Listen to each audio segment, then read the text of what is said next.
Escrituras, e é o culto que eu gosto de pensar, onde nós não fazemos, quem faz é Deus.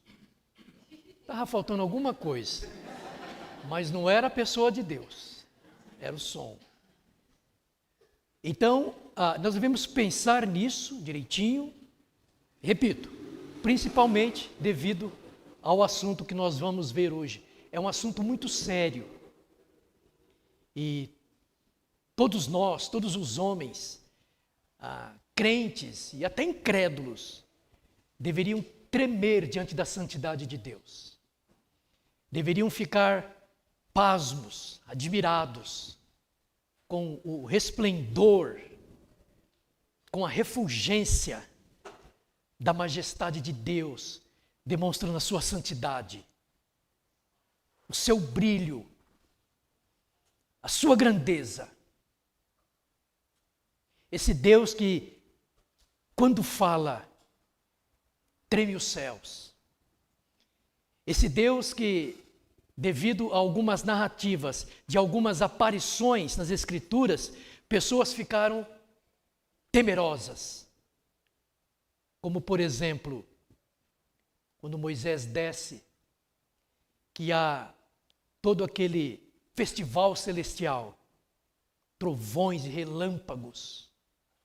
O povo disse: fale você conosco, Moisés, e não fale Deus, para que nós não morramos.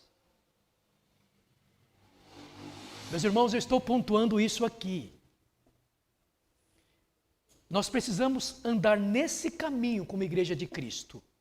Nosso Deus, Ele é santo, poderoso, grandiosíssimo, Ele não é qualquer um. Nunca foi. Ele não é o Marcelo. Ele é o Rei soberano do universo. Quem nos dera, Deus nos desse a todos nós uma profunda convicção sobre a pessoa dele. Quem sabe Ele vai nos ajudar hoje à noite a que nós possamos subir um pouquinho mais, um degrauzinho a mais sobre a pessoa de Deus. É um privilégio, queridos, ser igreja do Senhor, ser povo desse Deus e ter sido chamado por Ele para servi-lo. E como disse um certo pregador, quando Jesus te salvou, Ele te deu um privilégio, não pediu nada, Ele te deu um privilégio para segui-lo e servi-lo. É um privilégio, então, estar em Cristo e servir ao Deus que é santo. Me permitam, santíssimo. Portanto, Isaías capítulo 6, hoje nós vamos ler alguns versículos a mais. Nós vamos ler até ao 7. Então, 6, de 1 a 7, do livro do profeta Isaías, diz assim. Vamos nos colocar em pé, aqueles que puderem, para ler a palavra de Deus. No ano da morte do rei Uzias, eu vi o Senhor, assentado sobre um alto e sublime trono, e as abas de suas vestes enchiam o templo. Serafins estavam por cima dele, cada um tinha 6 asas, com 2 cobria o rosto, com 2 cobria os seus pés, e com 2 voava. E clamavam uns para os outros, dizendo: Santo, Santo, Santo é o Senhor dos exércitos. Toda a terra está cheia da sua glória. As bases do limiar se moveram à voz do que clamava, e a casa se encheu de fumaça. Então disse eu: ai de mim, estou perdido, porque sou homem de lábios impuros, habito no meio de um povo de impuros lábios. E os meus olhos viram o Rei, o Senhor dos exércitos. Então, Um dos serafins voou para mim, trazendo na mão uma brasa viva, que tirara do altar com uma tenaz. Com a brasa, tocou a minha boca e disse: eis que ela tocou os teus lábios. A tua iniquidade foi tirada e perdoado o teu pecado. Obrigado, Senhor, pelo teu povo presente. É o Senhor quem trouxe cada um de nós até aqui. Obrigado, sobretudo, pela tua presença, Senhor. Senhor, qual é o homem que está apto para lidar com essas coisas? Precisamos do auxílio do Espírito Santo.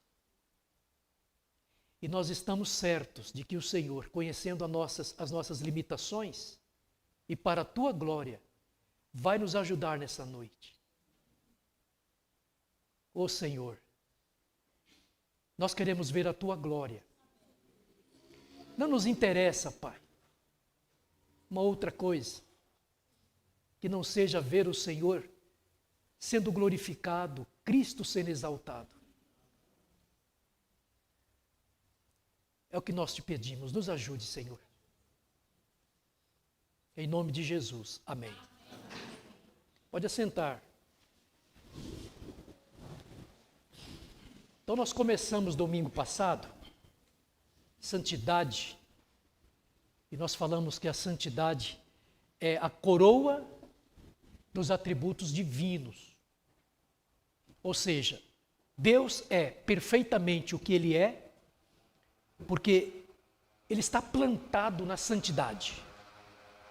Aí durante a semana eu pensei, até na ira, esse atributo, Deus é perfeito. Por isso que nós usamos a expressão ira santa. Porque a ira em Deus é equilibrada.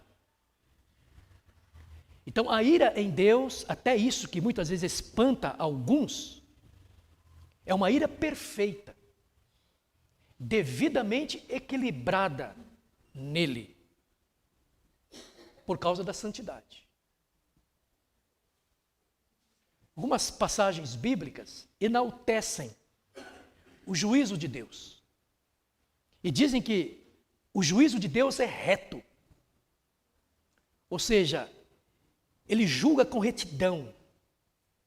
Usamos uma palavra, equidade, para dizer que há equilíbrio em Deus, tanto na sua ira, também no seu juízo.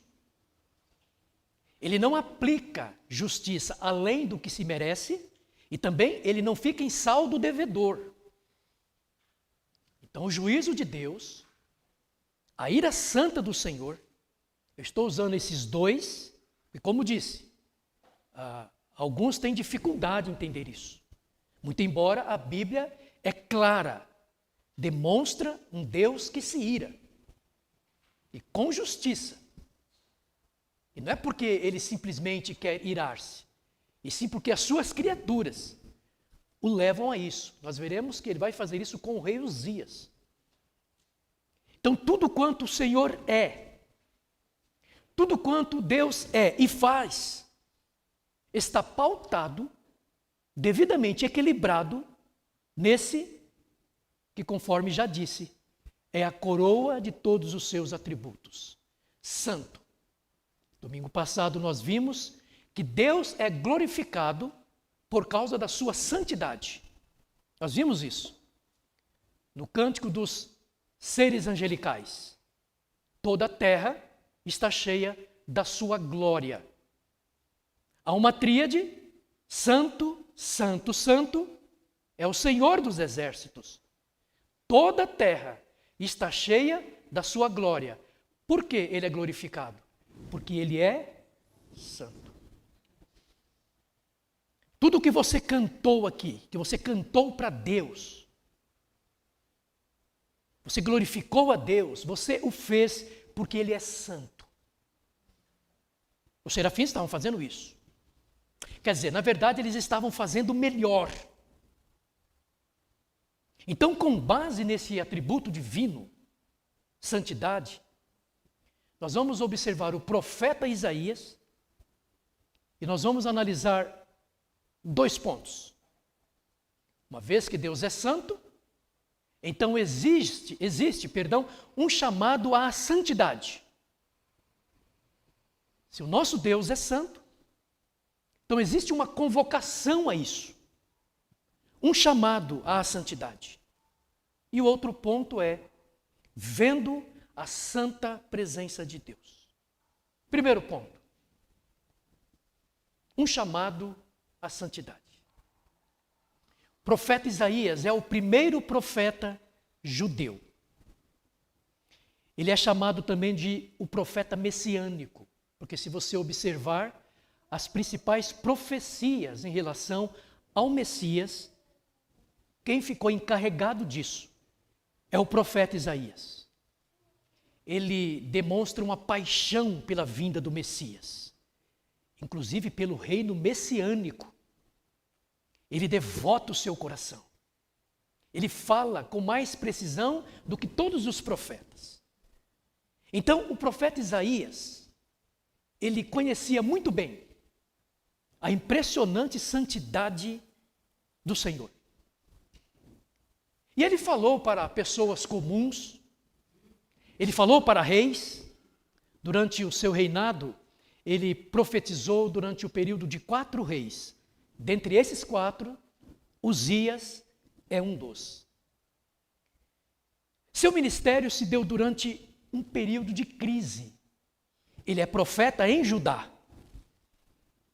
Então, o ministério profético de Isaías se dá num período de grande crise, caos, decadência moral.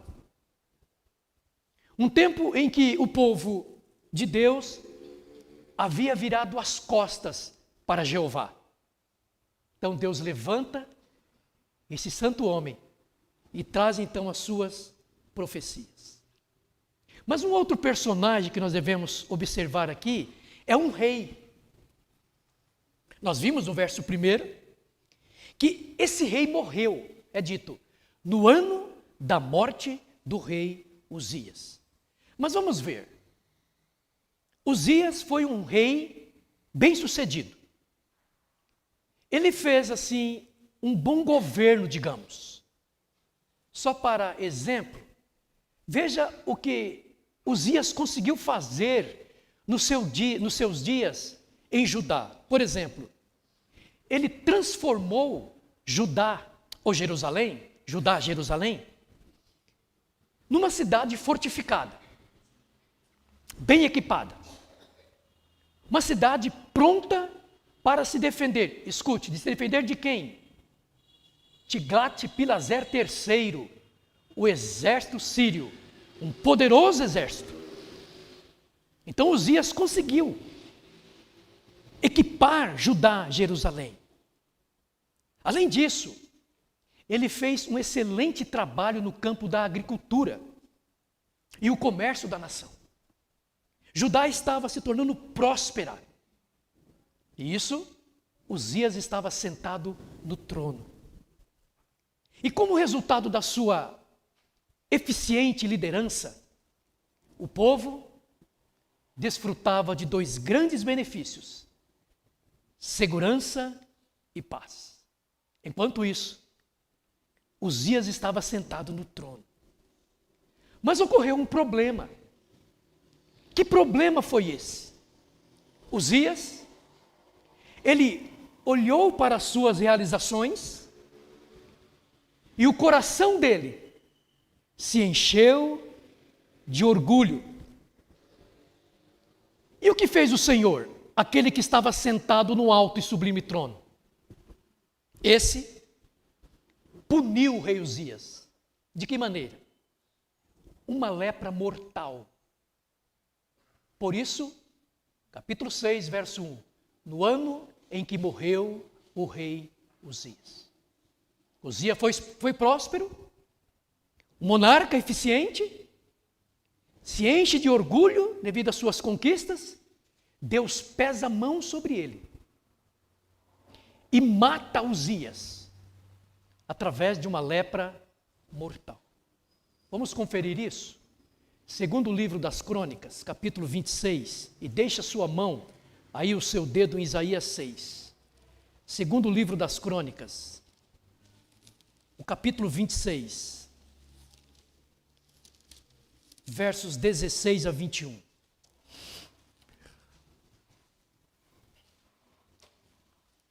Diz assim: mas, havendo-se já fortificado, exaltou-se o seu coração para a sua própria ruína e cometeu transgressões contra o Senhor seu Deus, porque entrou no templo do Senhor para queimar incenso no altar do incenso. Porém, o sacerdote Azarias entrou após ele com 80 sacerdotes do Senhor, homens da maior firmeza, e resistiram ao rei Uzias e lhe disseram: a ti, Uzias, não compete queimar incenso perante o Senhor, mas aos sacerdotes, filhos de Arão, que são consagrados para este mistério. Sai do santuário, porque transgrediste, nem será isso para a honra tua da parte do Senhor Deus. Então, Uzias se indignou. Tinha um incensário na mão para queimar incenso. Indignando-se ele, pois, contra os sacerdotes, a lepra lhe saiu na testa perante os sacerdotes, na casa do Senhor, junto ao altar do incenso. Então, o sumo sacerdote Azarias e todos os sacerdotes voltaram-se para ele, e eis que estava leproso na testa, e apressadamente o lançaram fora. Até ele mesmo se deu pressa em sair, visto que o Senhor ferira. Assim, ficou leproso o rei Uzias, até o dia da sua morte, e morou por ser leproso numa casa separada, porque foi excluído da casa do Senhor, e Jotão, seu filho, tinha a seu cargo a casa do rei, julgando o povo da terra. Esse Uzias aqui é o Uzias do capítulo 6 de Isaías. Nota, como foi dito, esse homem ele fez um grande ministério. Foi um homem de conquistas, de grandes realizações. Mas aqui tem uma lição que nós aprendemos com o rei Uzias. Cuidado. Uzias deveria ter tomado cuidado para que o coração dele não se enchesse de orgulho e ele atribuísse a ele mesmo aqueles feitos. O Senhor o visitou e o julgou com lepra e ele morreu. Então agora, dá para você entender uma coisa aqui. Se Uzias está morto, o povo se sente inseguro. Por quê? Enquanto Uzias está no trono, o povo tem paz e segurança. O povo tem segurança no rei Uzias. Ele é o cara. Esse aí é o homem. Veja o que ele está fazendo da nação. Veja o que ele fez de Judá. Veja o que ele fez de Jerusalém. Mas agora, Uzias, como disse o profeta Isaías, ele está morto. Então escute, sem dúvida, um sentimento de pânico veio sobre os habitantes de Judá, quando o rei Uzias morreu. Provavelmente eles pensaram, disseram: agora que o rei Uzias é morto, o que acontecerá conosco? Eles ficaram com medo. Por quê? Entenda o contexto histórico aqui. Porque assim que Uzias morreu, surge na história, e de repente, um homem chamado Tiglat-Pileser III. Era um rei guerreiro, ambicioso e sírio. E que na ocasião, esse homem sírio, esse ditador, ele tinha um grande objetivo. Qual? Conquistar todos os reinos e estabelecer um império. Irmãos, mas eu vou parar aqui um pouquinho.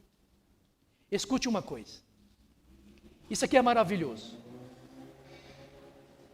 Isaías, ele tem duas visões aqui no verso primeiro. Primeiro, ele vê um trono que é transitório. Uzias está no trono. Uzias, ele é um monarca. Mas ele diz, no ano em que morreu o rei Uzias. Só que ele também vê um trono que não é transitório. Eu vi o Senhor assentado no seu alto e sublime trono. Pegaram isso? Os reinos passam. Os poderosos passam. Já passaram. Tantos homens já se sentaram em tronos, foram ditadores, foram poderosos, subjugaram nações. Existem muitos agora fazendo isso. Mas Isaías deixa bem claro, o reino dos homens é transitório e passageiro. O reino de Deus é eterno. Ele está assentado no mais alto e sublime trono. Então isso é para a gente aquecer o nosso coração. Que o nosso Rei, o nosso Deus, o nosso Senhor, agora é Ele que se assenta num trono. Amém? Amém. Deixa eu fazer uma correção. Uzias estava sentado num trono. O Senhor estava sentado num alto e sublime trono. Isso faz a diferença. E que diferença isso faz? Enquanto os poderosos, assim como Uzias e os demais, se assentam num trono que é transitório, o Senhor, e louvado seja o nome de Deus, Ele se assenta para sempre no seu alto e sublime trono. E não houve uma eleição para colocá-lo lá. Ele não substituiu ninguém. Ele sempre foi assim, assentado no alto e sublime trono. É na presença desse que nós estamos hoje à noite. É a esse que nós estamos adorando. Eu vi o Senhor assentado no alto e sublime trono. E o que fez Isaías, o profeta do Senhor? Primeiro, ele fez uma convocação. Ele conclamou o povo a voltar-se para Deus. Se há um perigo, se há um ditador que está vindo, voltemos para Deus. E o que fez o povo? Escutem, o povo, ao invés de se voltar para o Senhor, eles recorreram a uma prática de autoindulgência. O que é isso? É uma forte tendência da pessoa que busca desculpar os próprios erros ou aceitar com facilidade os seus próprios defeitos. Autoindulgência. É assim mesmo. Depois nós daremos um jeito. Vamos um pouquinho mais. Autoindulgência. E também eles praticaram vassidão, que é a libertinagem ou perversão de costumes, chegando finalmente à decadência moral. Olha aqui que tristeza. Deus levanta o profeta Isaías, há uma decadência moral em Judá e em Jerusalém, eles viraram as costas para Deus, Isaías vai convocá-los a que eles se voltem para o Senhor, mas eles tomam um caminho completamente contrário à vontade de Deus. Queridos irmãos, quando o Senhor nos chama, temos que ir correndo a Ele. Quando o Senhor nos chama para acertar contas com Ele, quando algo está desajustado, quando há decadência moral, quando há frieza espiritual, se o Senhor chama, batamos continência ao general. Será que Ele está chamando hoje? Agora? Nesse momento? O Senhor o chama. Isaías capítulo 3, verso 24. Vamos ver parte dessa convocação. Isaías capítulo 3, verso 24.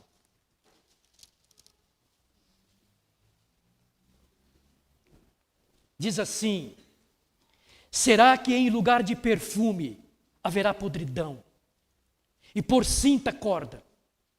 Em lugar de encrespadura de cabelos, calvície. Em lugar de veste suntuosa, cilício, e marca de fogo, em lugar de formosura. Como entender isso aqui? Veja, essa expressão, em lugar de, ou seja, ao invés de vocês fazerem isso, vocês precisam fazer isso. Isso é uma convocação para o arrependimento, principalmente nessa palavra aí, onde nós encontramos cingir o cilício. O que é isso? Escute. O que era o cilício? Era uma roupa de tecido grosseiro, feita com pele de cabra, usada em tempos de arrependimento. Então eles deveriam tirar a roupa deles, a roupa de gala, a melhor roupa, e se vestir, se cingir de cilício, porque aquilo causava um certo sofrimento. Eles deveriam parar de viver de uma certa maneira e voltar para o Senhor em arrependimento. Mas em vez disso, só havia gozo e alegria. Eles teriam que se arrepender. Eles deveriam se voltar para o Senhor e não ficar fazendo festas. E era o que estava acontecendo. Olha o capítulo 22, versos 12 a 13 de Isaías. Capítulo 22, versos 12 a 13.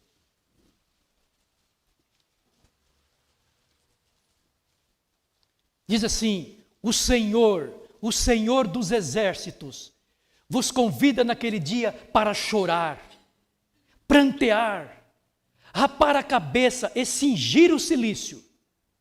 Porém, é só gozo e alegria que se vêem. Matam-se bois, degolam-se ovelhas, come-se a carne, bebe-se vinho e se diz: comamos e bebamos, que amanhã morreremos. Em outras palavras, Deus está dizendo: Judá não é tempo de festa. Jerusalém não é tempo de alegria, é tempo de choro, de pranto. Arrependa-se, Judá. Sabe o que me vem em mente? Tiago, capítulo 4, versos 7 a 10. Vamos conferir? Tiago, capítulo 4, versos 7 a 10.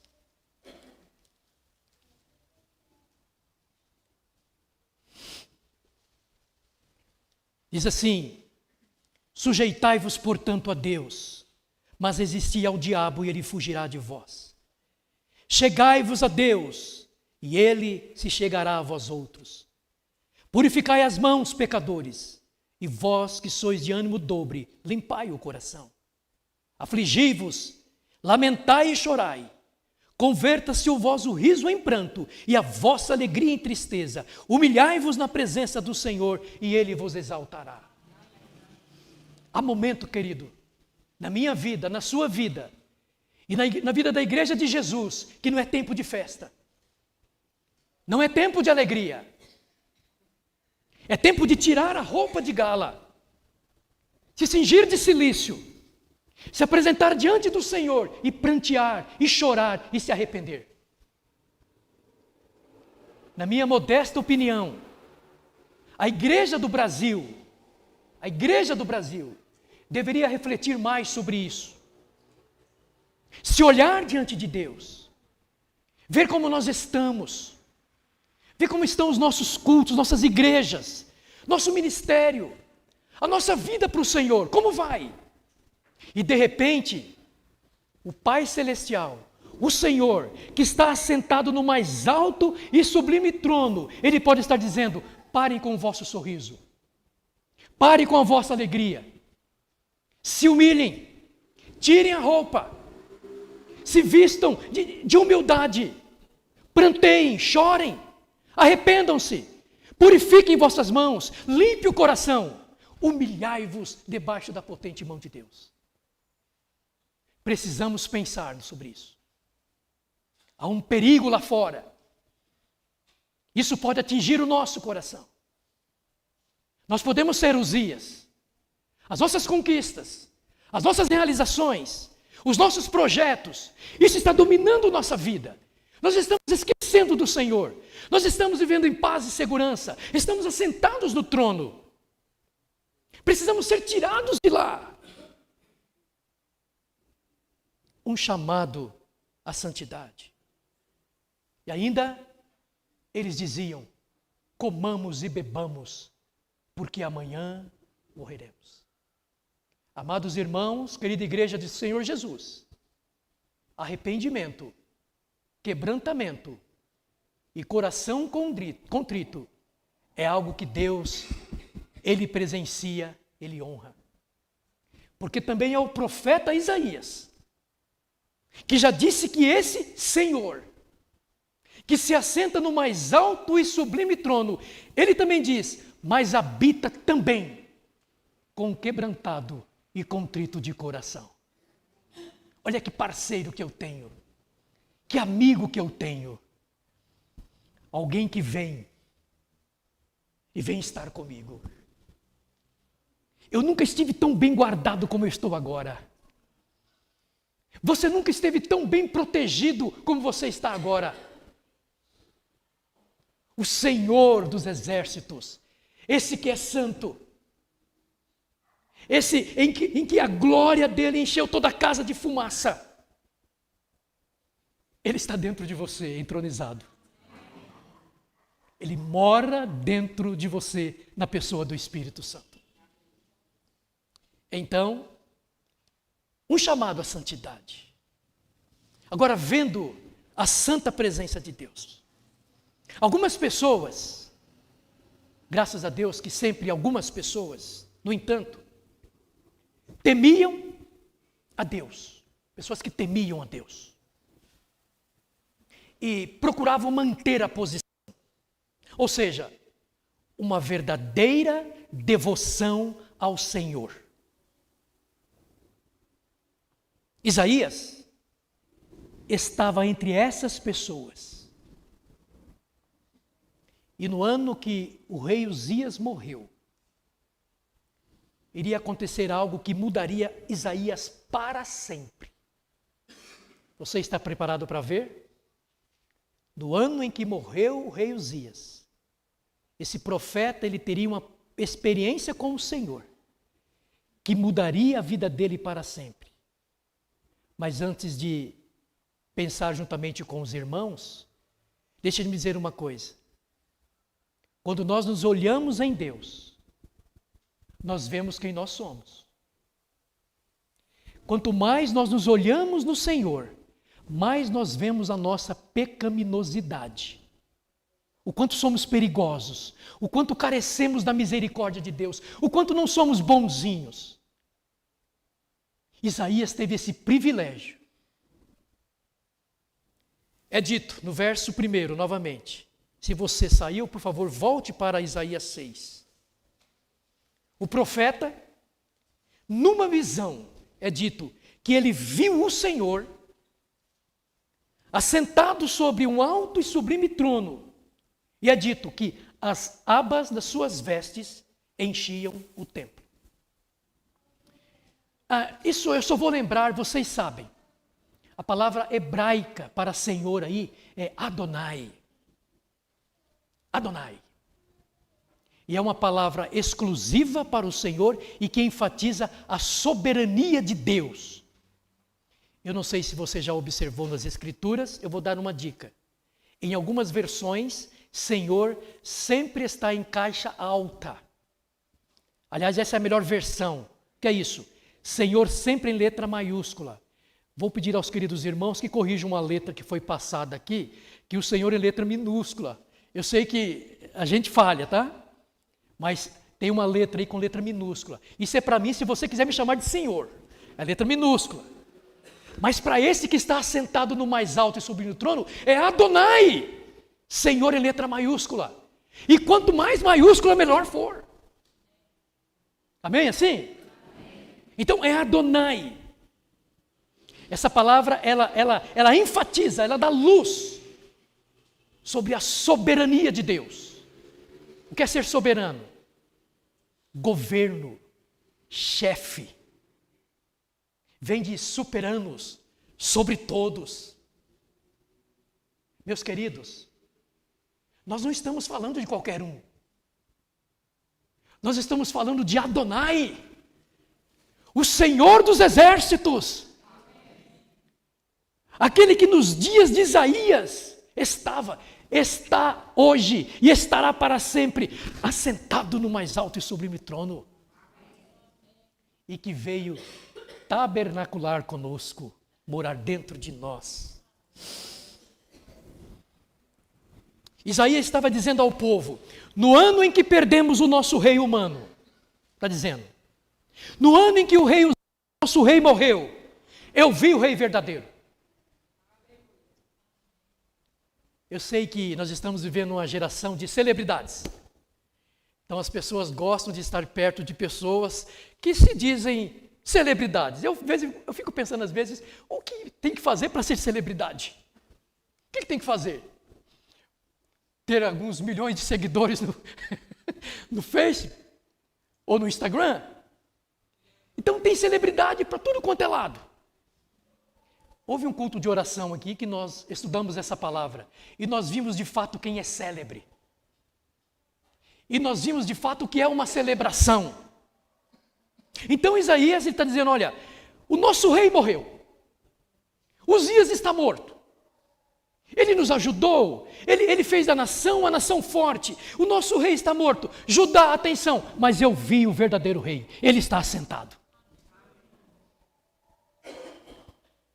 Enquanto Judá e Jerusalém olha pelo retrovisor e vê Tiglat-Pileser III subindo contra eles, olha só, Isaías sabia que não havia razão alguma para o medo,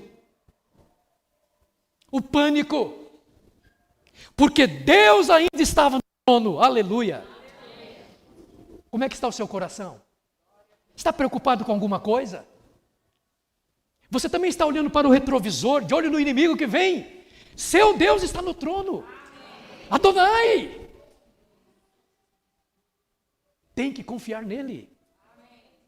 Se hoje à noite ele está chamando para um acerto de contas, vá até ele. Se há uma ruptura espiritual, se você não está em comunhão com ele, acorda, vai até ele, porque ele está sentado no trono. Como disse, muitos reis já passaram, já morreram, ditadores, homens bons ou homens maus. Mas o nosso rei sempre está no trono. Sua realeza é infinitamente superior à de Isaías. Lembram? As abas de suas asas encheram todo aquele lugar. Ou qualquer outra pessoa, em meio a uma crise nacional, Deus permitiu que Isaías soubesse que nem tudo estava perdido. Eu estou no trono, Isaías. É verdade. Isaías, eu estou no trono. Olha a visão que você está tendo. Eu estou assentado no trono, Isaías. Nessa visão que ele tem sobre o Senhor, além de ter visto o Senhor, o que já era o suficiente, o que mais Isaías viu? O que mais que ele viu? Além de ter visto o Senhor, Isaías viu anjos, cuja categoria é serafins. Querubins, uma categoria. Só lembrando para alguns, isso aqui não são nomes, são categorias. Serafins, uma categoria. Querubins, uma outra categoria. Mas nesse momento, esses da serafins são esses que estão louvando ao Senhor. Isso no verso 2, não é? Vamos olhar novamente, meus irmãos. Serafins estavam por cima dele, cada um tinha 6 asas, com 2 cobriu o rosto, com 2 cobriu os seus pés e com 2 voava. Agora, nesse versículo 2, vemos que eles têm a capacidade de pairar ao redor do trono de Deus. Eu não sei se você já pôde observar, por exemplo, o gavião, essa ave maravilhosa, bonita, como ele faz ele para no ar, né? Ele consegue parar no ar. A própria águia também. Ele para no ar, né? Ele fica observando. Então essa é a ideia que nós temos. Ele com as asas, eles pairam sobre o trono de Deus. Mas eles possuem 6 asas. E diz que com 2 eles cobrem os pés. Alguns dizem que esse era um ato de humildade. Alguns dizem que esse era um ato de humildade.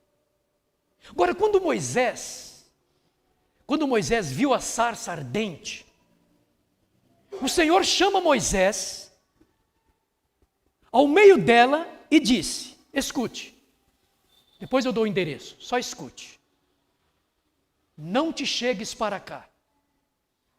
Tira as sandálias dos pés, porque o lugar em que estás é terra santa. Êxodo capítulo 3, verso 5. Deus dizendo para Moisés. Agora, terra é santa. Será que Deus estava dizendo que aquele espaço geográfico, aquela terra, aquele pouco de pó era santo? Não. Quando Deus diz, a terra em que estás é santa, era santa por causa da presença dele, a presença de Deus. Então escute, a terra não era santa devido a alguma virtude própria, mas porque Deus estava ali. A sua presença, ou a presença de Deus, poderosa, penetrante, santificava a terra sob os pés de Moisés. Deixe-me dizer uma coisa, crente. Você que é crente, ama o teu Senhor, até as panelas da sua casa são santificadas. A despensa da sua casa é santificada. Os dormitórios da sua casa, o seu carro, os seus filhos, o seu casamento, por causa da presença dele. Sempre que a presença divina aparece, ou aparições divinas, tudo é imediatamente santificado. Semelhantemente aos serafins do capítulo 6, que nós estamos vendo aqui, podem ter coberto os pés, porque aquela terra era uma terra santa. Mas além de cobrir os pés, eles também cobriam o rosto, com 2 asas. Por quê? Visto que, como vimos que eles pairam sobre o trono do Senhor, eles estão expostos à glória divina. E nós sabemos que nenhuma criatura poderá ou poderia resistir a essa visão esplêndida. Vamos olhar rapidamente Êxodo 33, 20. Êxodo, capítulo 33, verso 20.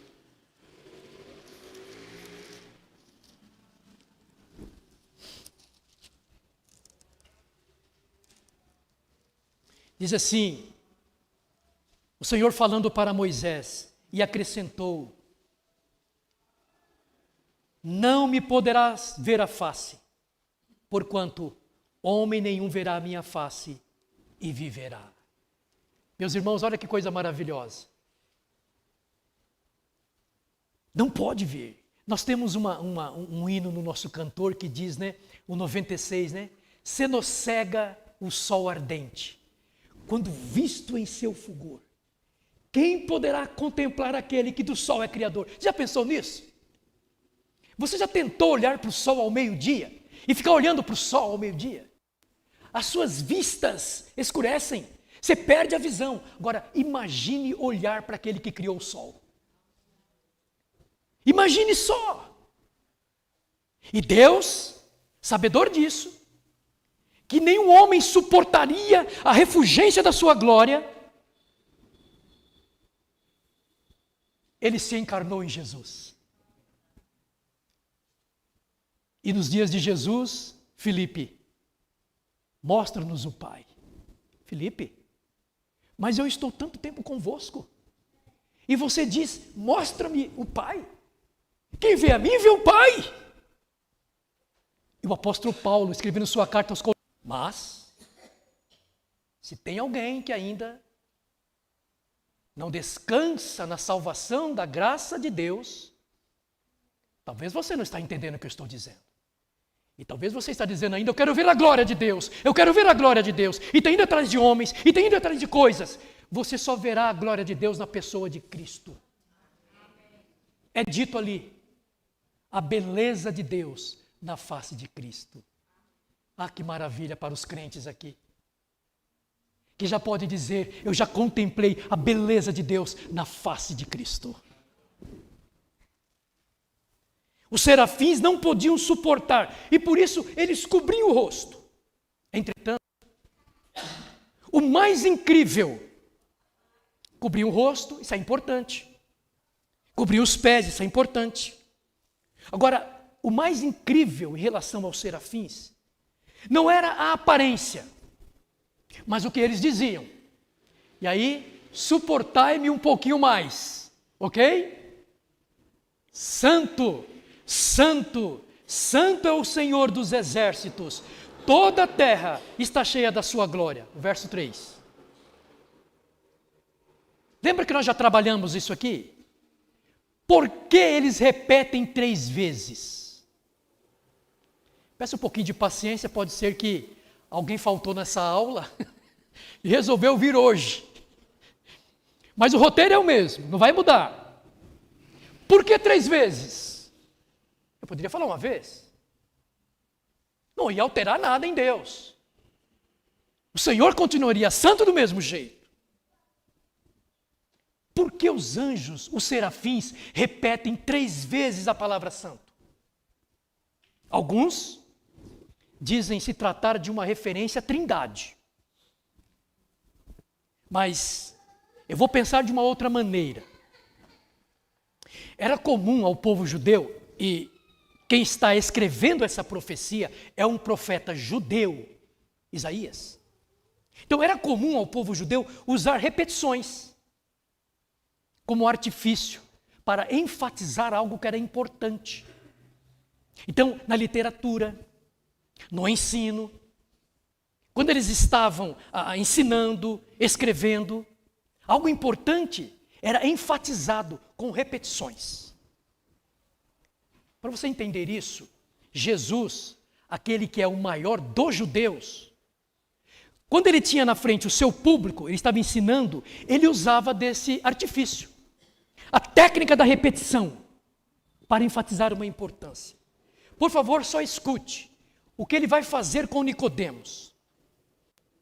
Em verdade te digo, que se alguém não nascer de novo, não pode ver o reino de Deus. João 3,3. Pegou a repetição? Em verdade te digo. E no capítulo 3 ele vai usar essa técnica com Nicodemos. Ele vai repetir, ele está enfatizando. O que é importante ali? É importante para Nicodemos entender e nascer de novo. Então, se isso é importante, eu vou usar dessa técnica, eu vou repetir. Vejam, quando eles fazem os serafins, quando eles repetem, eles estão mostrando o que há de mais importante no Senhor, ou seja, a santidade de Deus. Por isso que domingo passado nós começamos assim: santidade, a coroa de todos os atributos divinos. E eu lembrei vocês, queridos irmãos, que eles não dizem fiel, fiel, fiel. Eles não dizem sábio, sábio, sábio, onipotente, muito embora Deus seja tudo isso, mas eles dizem santo, santo, santo, uma ênfase sobre aquilo que há de mais importante no nosso Deus. Nosso Deus é santo. Agora, à medida que os serafins proclamavam a santidade de Deus um para o outro, é dito ali, veja o verso 4. As bases do limiar se moveram à voz do que clamava, e a casa se encheu de fumaça. Essa é uma cena assustadora. Algo semelhante vai acontecer quando Salomão, ao terminar a construção do templo, ele faz aquela oração majestosa de consagração. É dito que a glória de Deus, uma fumaça, encheu o templo e os sacerdotes não puderam entrar para fazer o serviço do sacrifício. É algo semelhante aqui. Essa é uma cena dramática, pois deve ter sido semelhante a um vulcão. É claro que nós aqui do nosso hemisfério, nós não temos ideia do que é um vulcão, a não ser pela televisão. Mas um vulcão, quando ele entra em estado de erupção, que ele começa a cuspir bolas de fogo, as pessoas têm que sair de perto. Se existem moradores, se existe a população, devem sair, porque tudo aquilo pode ser derretido. Alta temperatura. A visão de Isaías é uma recordação da aparição do Senhor no Monte Sinai. Eu fiz essa citação, mas eu quero, por favor, que os irmãos abram para Êxodo, capítulo 19, versos 16 e 18. Êxodo, capítulo 19, versos 16 e 18.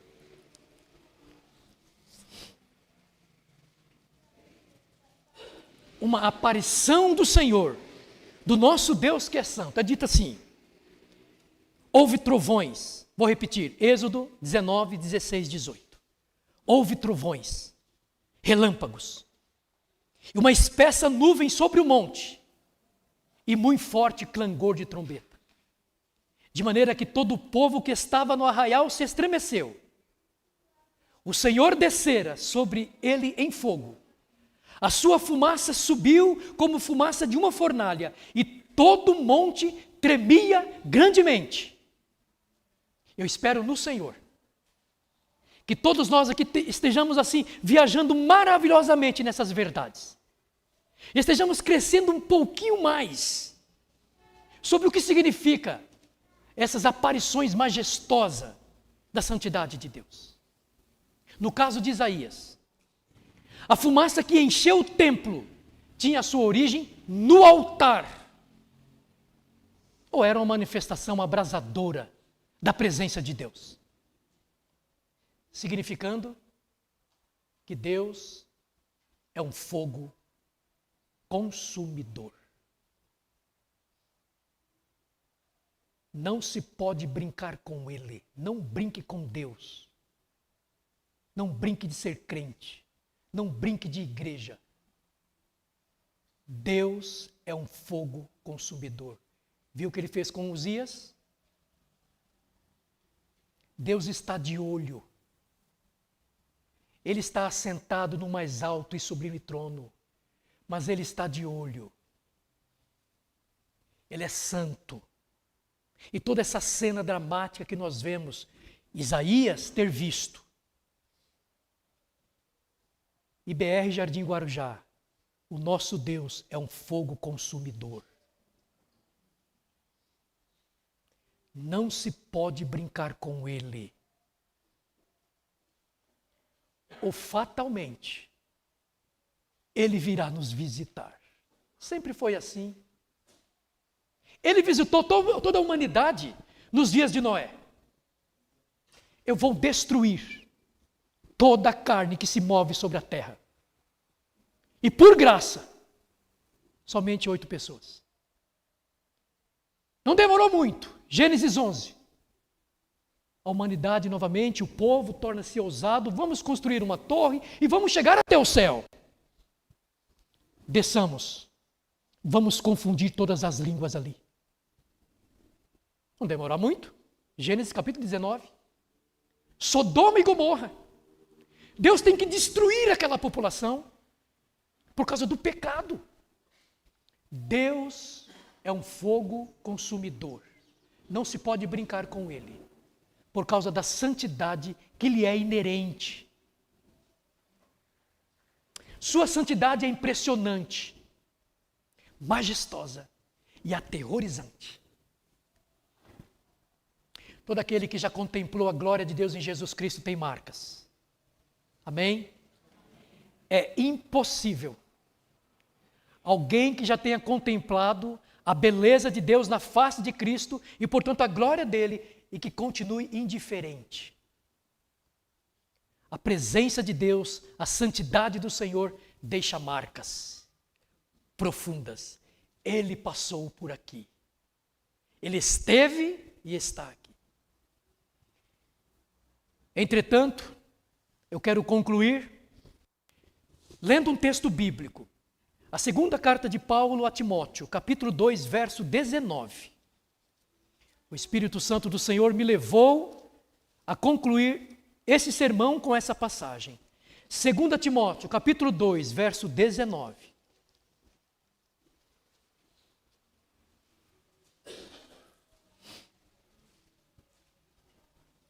diz assim: entretanto, o firmamento de Deus permanece tendo este selo. O Senhor conhece os que lhe pertencem. E mais, aparte-se da injustiça, né? Aquela cena do bezerro de ouro, aquela idolatria. Lá na frente, depois que Deus ele matou os idólatras, Moisés se coloca diante do povo e diz: quem é do Senhor, venha até mim. Só os levitas foram. Os demais Deus matou por causa do bezerro de ouro. Esse texto diz que o Senhor conhece aqueles que pertencem a Ele. Se o Senhor entrasse aqui agora, Ele ocupasse essa plataforma, Ele dissesse o seguinte, e você ficando em pé, será que Ele não diria: sente-se, você não é meu? Você não é meu.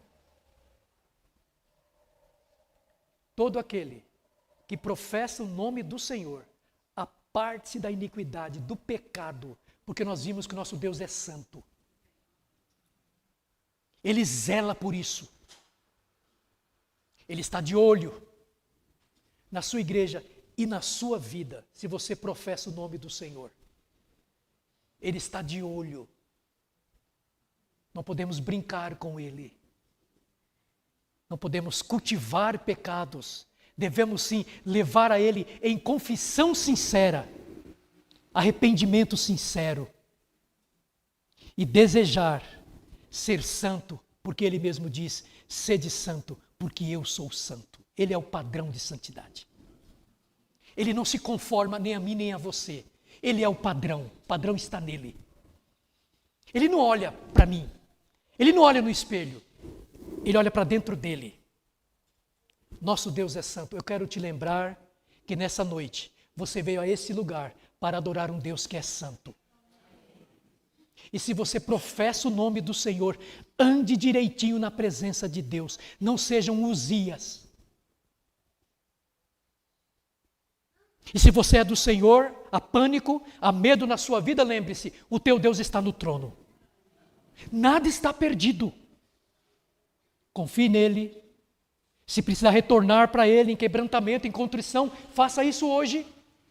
O seu Deus está no trono. Nosso Deus está no trono.